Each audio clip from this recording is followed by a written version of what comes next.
Channel में आपका स्वागत है। स्टॉक एनालिसिस का एक सीरीज में शुरू करने जा रहा हूं जिसमें निफ्टी 50 के सारे स्टॉक का टेक्निकल एनालिसिस करके आपको दिखाऊंगा।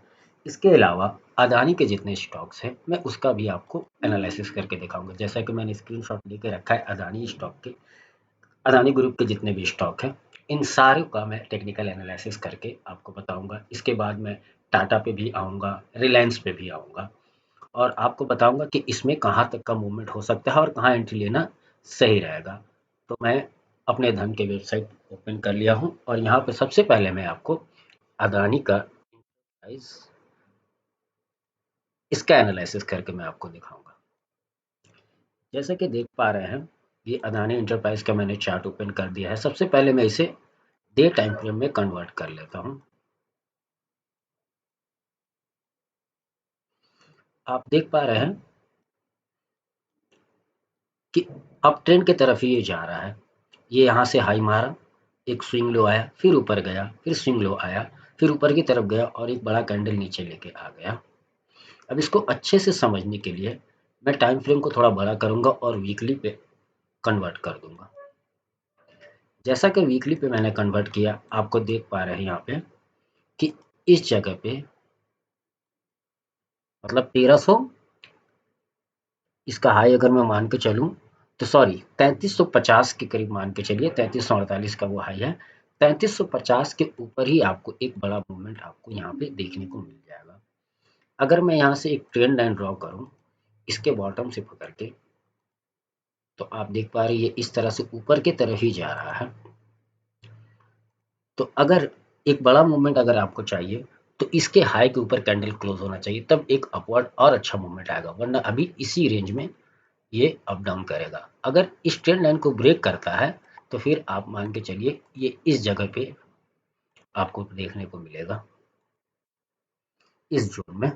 अगर इसे भी तोड़ता है तो आप यहाँ पे आप मान के चल सकते हैं, क्योंकि यहाँ पे एक लंबा बायर आया हुआ था, एक बड़ा सा बायर, क्योंकि कैंडल भी काफी लंबा और हाई बनाया था।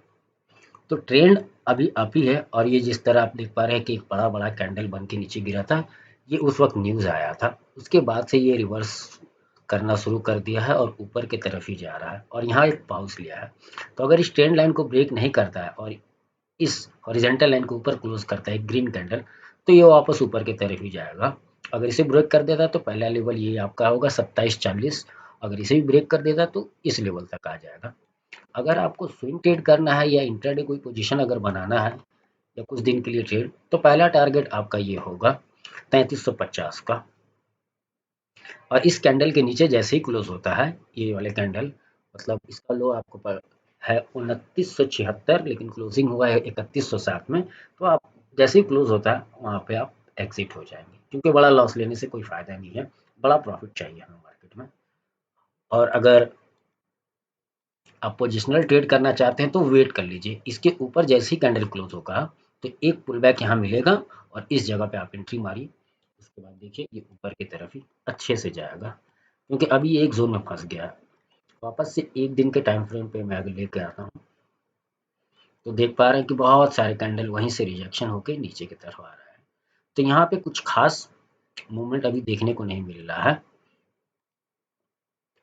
इस जगह पे इसने बेस बना लिया है। अगर किसी को एंट्री करना है तो इस कैंडल के हाई के ऊपर एंट्री करे और यहाँ तक का टारगेट रखें, और क्लोज इस कैंडल के जैसे ही नीचे क्लोज होता है तो आप एग्जिट कर लीजिए, क्योंकि यहाँ बेस बनाया है, यहाँ पे बायर है।